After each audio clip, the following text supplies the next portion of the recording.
All right, what is going on, ladies and gentlemen? How is it going? I am istherenoonelse, and in today's video, we're going to talk about my overall thoughts on the Update 35 changes that were proposed earlier this week. It seems like some people may have noticed my annoyance with these changes, and I wanted to do a full video explaining my thoughts and reasoning so that if you want to discuss the changes with me, you know where I'm coming from. I've already written my stance out a few times, but honestly, it's worthy of a video, so let's dive into it.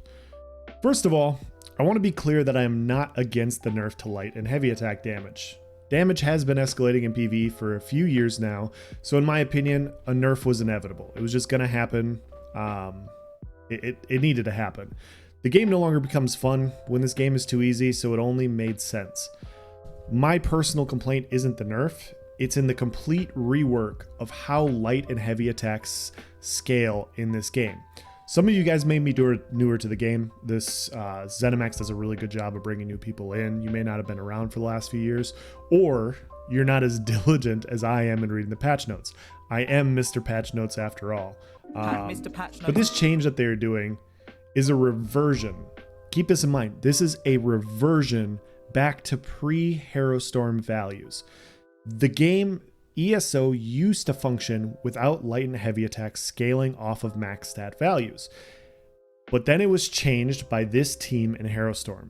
On top of that, they had to rework all of the light and heavy attack sets from providing a flat value to have light and heavy attacks scale off of weapon and spell damage based off of those values. So you guys know back a few patches ago, Sawman and I did like a heavy attack meme thing with 12-man groups. Heavy attack sets were extremely powerful, and so they had to go back and change and adjust those and have them scale. They provide weapon and spell damage now based off of those values. This just happened last year, like under a year ago. But now, because of this reversion that they're doing, all of those sets are now completely useless in their current form and will need another rework. So, in summation, this is a complete overhauling of set and skill values to find balance for something that they have already done in the last 2 years. Now, as you guys know, like I said, I'm the patch notes guy. I love reading new patches and what's going through the changes. I want to find the new best sets. I want to talk about balance changes. I want to talk about new skills being adjusted so that I can provide you guys with the best information as early as possible to help you prepare for the new patches. Because sometimes new patches, it's a little touch and go in the beginning. I'd like to think that I'm more plugged in than most when it comes to balance changes because I read all of the patch notes. So I wanted to take you through a history of this specific development team. I don't think it's fair to go back to the previous development team because they were a completely different team. So we're just going to talk about this one. In my opinion, the first major skill rework and overhaul started in Scalebreaker. Scalebreaker, I know I've talked about Scalebreaker a lot on this channel, so I'll try to make this as quick as possible. But this was the dot patch, where every single target dot was buffed and Soul Trap and Entropy were buffed to an ungodly amount. To counter this dot damage, they also buffed healing, so they made changes to Vigor. It was shaping up, in my opinion, it was shaping up to be a pretty fun patch.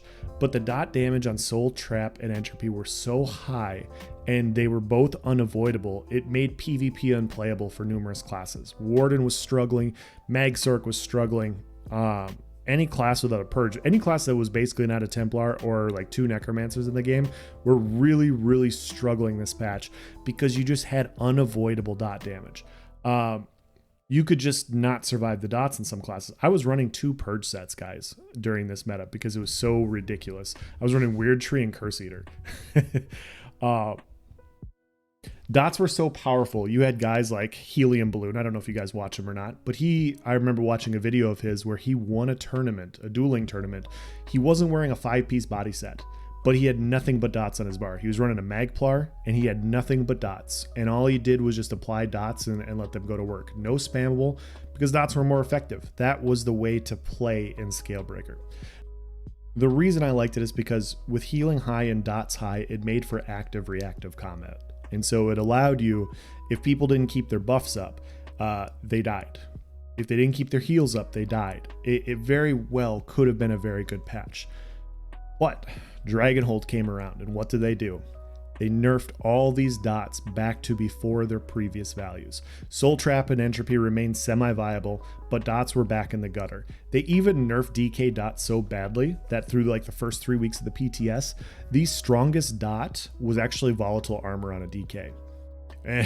Like that's how much they nerfed them back to the ground. Now, in my opinion, I don't care too much if it's a dot meta, a burst meta.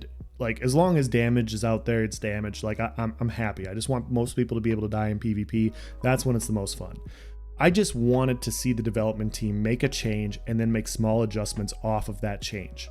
A complete reversion of all dots back to before their values were adjusted was just one of those things where they got so far into testing something and then just restarted from scratch for no reason at all. Was some stuff overtuned? Absolutely. Small tweaks could have put the game in a good spot, but they went back to the drawing board. This will be a theme in this entire video for you guys.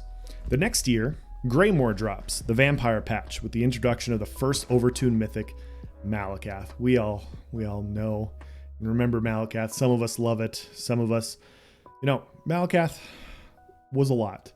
Malakath used to buff damage by 25%, but didn't allow you to crit. And I'll let you guys in on a secret here. All right. If you have a set that buffs anything by 25%, even if it wasn't formerly viable, there's a good chance that it will now be viable, which is what Malakath did for proc sets in Greymoor. Proc sets weren't that great for a while. It was a while before they were pretty good. But a 25% buff meant that they were the best thing to run with Malakath. And people started running them in no CP battlegrounds. Everyone was in procs because it was by far the most effective damage to do in the game. Procs were maybe like 5 or 10% behind stat sets at that point in time. But then they nerfed stat sets and they introduced Malakath, and at that point proc sets were king. So what do they do after proc sets become king after they're buffed by 25% with Malakath? Well, after Greymoor, Stormthorn comes out, where ZeniMax completely overhauls all proc sets. Now, a lot of proc sets back in the day used to have a percent chance. They would have a percent chance to proc, like Scoria was like a 10% chance. Galarian's Legacy was like 10%, or there was like 6% proc chance. They got rid of all of those percent values, and now they provided conditional values. So if there's a dot on them, or if it's direct damage, basically it's 100% chance if you do these things, meaning that they're more consistent. They're more consistent with a guaranteed condition. Most proc sets right now, it's a guaranteed when you deal damage. So if 10-second cooldown sets became the norm, allowing good or decent players who could count to 10 the ability to line up procs with ultimates for even more burst damage than ever before.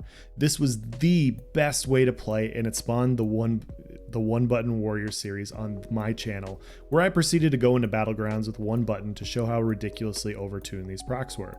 So I would go in with sheer venom, and I can't remember the other set right now. I think it was Venomous Smite. I think that's what I did. I did multiple different proc sets where I used one skill on my bar, and I went in and I just showed how much damage these procs do.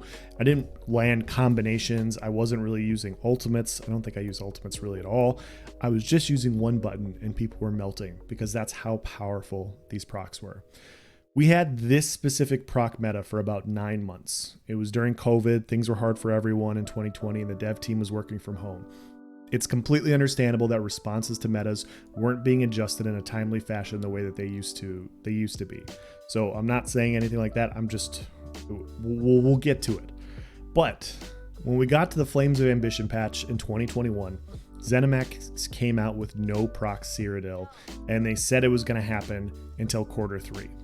Procs by ZeniMax's definition were so ridiculously overtuned, they removed them entirely from PvP until a rework came in. They had it set aside for 6 months. They eventually made an adjustment in 3. They did it twice as fast. So once again, this is a complete reversion of proc sets. So we go from a very high proc meta to no procs at all. No procs exist at all. Now, Personally, I've made it clear that I'm not a fan of sets doing damage for you to a point that you can cheese people down with them.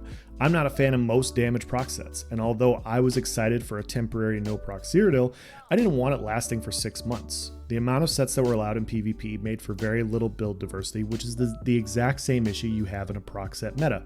For any patch where only a few sets are extremely overtuned, it gets boring from a build diversity perspective. It just gets boring. So proc sets got boring. No proc got boring because there was only like 9 available sets and people were running 4 across the board. So I'm not that it was a bad change to go to no proc, but there just weren't enough sets. But in general, from this change, we did a complete 180 from a cookie cutter, like everybody runs procs, everybody runs Malakath, to a cookie cutter no proc, where everybody's running Impreg Spriggans, Impreg Spinners, just another complete reversion of previous changes that they made. Now, right after this, Blackwood is released and their changes come into the PTS. Proc sets now scale with weapon damage and spell damage. They were pretty responsive for this PTS, so most sets were adjusted pretty well. Some sets are still overtuned at this point in time, and you can argue an escalating modifier proc sets needed to happen. Regardless, it was a step towards improvement. So these sets at this point in time, they allow them to scale off weapon and spell damage so that you couldn't run multiple procs and have just ridiculous amounts. Like if you wanted to do a proc set, you probably needed to run a weapon damage set to get them to hit pretty hard. So Dragon,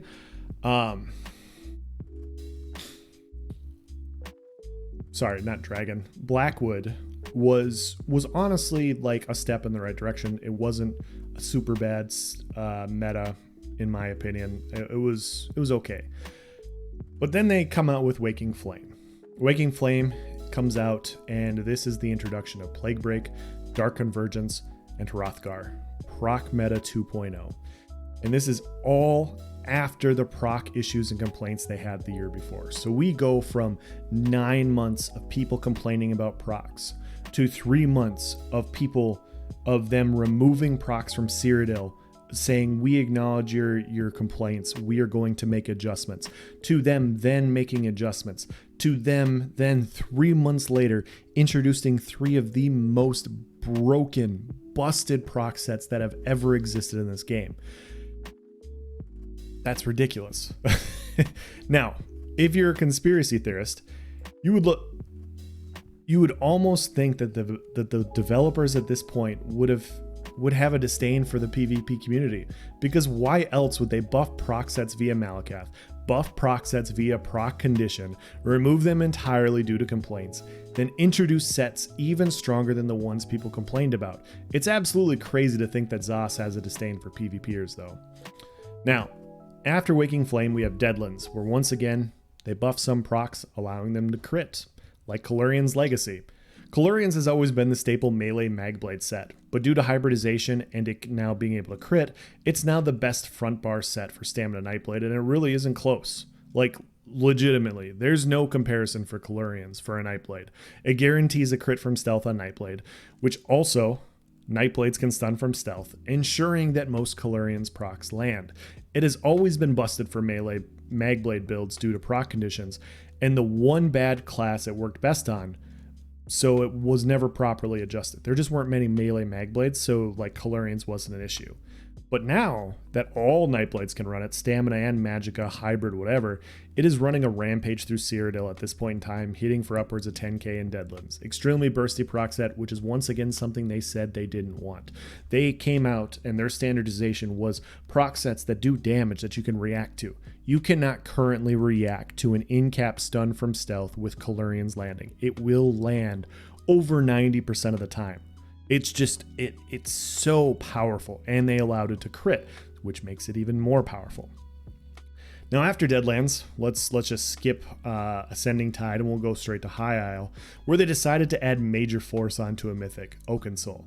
Now, these Overtuned proc sets like Kalurian's that can crit are now buffed by Major Force, allowing sets like Kalurian's to hit for 14k, and Ashen Grip coinciding with Kalurian's to hit for 5k. That's almost 20k tooltip damage on just proc sets, meaning that when the heavy attack lands, in cap, and then spin to wins hit, even the tankiest individuals with 40 to 45k health die in 2 to 3 global cooldowns. It is an insane amount of burst in a very small window, which is something they've always been against for proc sets, but it exists now because this is what they've introduced. Now, at this point in the last few patches, also, like we're going to go briefly back in time to last year and earlier this year, they've been dealing with hybridization changes, which they said that they were going to closely monitor and overhaul and keep an eye on underperforming skills and abilities. Hybridization isn't inherently bad, but it's left the people that want to play like a stamina or magicka based class. Like we've been playing this game for 8 years. There's nothing wrong with an introduction to hybrid, but some people want to play just stamina or just magicka because that's what they've been doing. That's what they want to do. But honestly, everything's just so powerful hybrid because some skills and abilities are just so much better than others. Now, since they've done hybridization, there's been no skill overhaul in an attempt to address and balance any of these skills that they said that they were going to monitor and overhaul. That hasn't happened yet. So, these are just a few examples, but in summation, we have ZeniMax overbuffing and over-nerfing dots during their first year. We have the introduction of Malakath Ring, which led to the buffing and nerfing of proc sets, which led to the rework of proc sets and the introduction of absolutely broken proc sets like Plaguebreak, Dark Convergence, and Hrothgar, which were stronger than anything before. We then had the hybridization changes that will be monitored with no skill overhaul yet. We've switched from dot proc sets to bursty proc sets that can now crit and are now buffed with Major Force with a new mythic, bringing forward a new proc meta just like the last one they nerfed into the ground. On top of that, you have this light and heavy attack change, which is just a reversion of a previous change that they made. This is my issue with this change, because this is the developer playbook at this point. I don't care if light and heavy scale off of weapon damage or spell damage, or if they're a flat value, because I know in a year or less, it will just be reverted all over again. That's what history tells me with this development team. Now, imagine if you paid people to put new flooring in your house and they run it all uniformly down the longest hallways. Then right before they got to the end, they decided to tear it up and then go down they decided to flip it in the other direction and have it all go horizontally. Then right before they finish that, they decide your house should be a herringbone floor look. At some point when it comes to the base game, you have to move on from it. And since this game came out in 2014 and it's 2022, I'd like the constant overhaul of base game skills and abilities to have ended 4 to 5 years ago. All this time spent overhauling sets, skills, and passives to make things in line, only to tear up the blueprint and start all over again, and over again. It's no wonder PvP hasn't had anything new for them in over 3 years now. The dev team is too dedicated to tinkering with sets and the base game to just have a standard blueprint for how the game should function, and then tweak the damage of skills and abilities off of how the base game functions. If update 35 came out and they said, we believe damage to be too high and light attacks are too big of a component of parses, so we will be adjusting them, not a single player would have batted an eye. But their past history of wanting to reduce actions per minute or high APM players, and once again going after seasoned players saying they're manipulating the game and attempting to nerf the ceiling, is just transparent jabs that the entire community sees. I want new things in this game. I want things that aren't working well, that aren't proc sets, to be tweaked and improved. Proc sets have been adjusted enough, in my opinion. They don't need to be constantly reworked. Stop making them crit. Stop making them hit so ungodly hard. It shouldn't be this difficult, but it keeps being this difficult. I'd love to see seasons for 4-man dungeon and arena content, new rewards for outdated content. So provide seasons for dungeons. So whoever completes the most hard mode content, they end up getting gold materials, and you have leaderboards for that. I'd love to see something like that. I'd love to see battleground rewards get reworked. Have it built off of TDM, or have it built off of kill death ratio, heals per match, stuff like that. Stuff that people can talk and brag about, and you provide lifelong value that it won't. Not sets. Don't give sets. Give gold materials or purple materials, stuff like that. You've eliminated the bots. The prices of all this stuff has gone up. It only makes sense to potentially provide gold materials or just gold in the game to players for completing this stuff. This stuff is evergreen value. You could do all these things and people would love it. none of these things, and to briefly go back, these changes I'm talking about doing, it's essentially very similar to Tales of Tribute. Very, very similar to Tales of Tribute and what they have, where they have a leaderboard and a competitive arena. Like, make dungeons competitive, make battlegrounds competitive.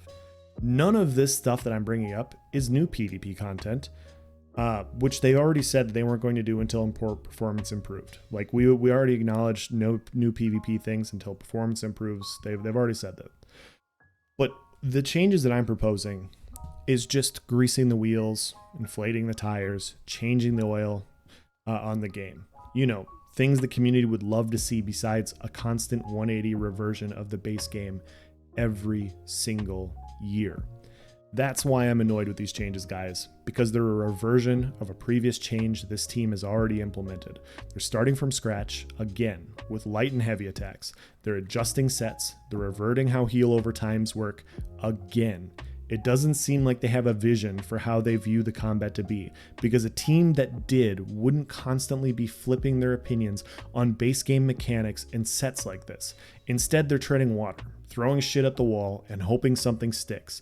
And this time, hoping you don't notice that they've been doing this exact same thing ever since they've been the combat team. That's me laying out everything for you guys. Hopefully it made sense, and hopefully you got something out of it. I want improvements in the game. I want fun things to talk about. I want small tweaks to combat. It makes me be able to teach new players easier. It helps new players play the game easier without having to deal with constant 180 shifts. If you want to help new players, this is not it. This is not it. We can talk about, you can provide options and say, hey, like, how can we help new players in this game? People will come forward and help, and we can provide much better ideas than what this is. Obviously, guys, changes will happen in this game. There will be nerfs. The introduction of new stuff leads to adjustments of other things. We all know this. But changes don't have to happen like this. We can have a reduction to light and heavy attack damage without changing how it scales, without having to go to revert sets over and over and over again. That's all I got to say, guys. That's going to be the end of this video. If you have any questions or comments, please provide it in the section below. I will do my best to answer it, but honestly, I think I got it all out there. Yeah, these are just a few examples. There's obviously more, but this video is long enough. Take care, guys. Have a good one. Have a nice day.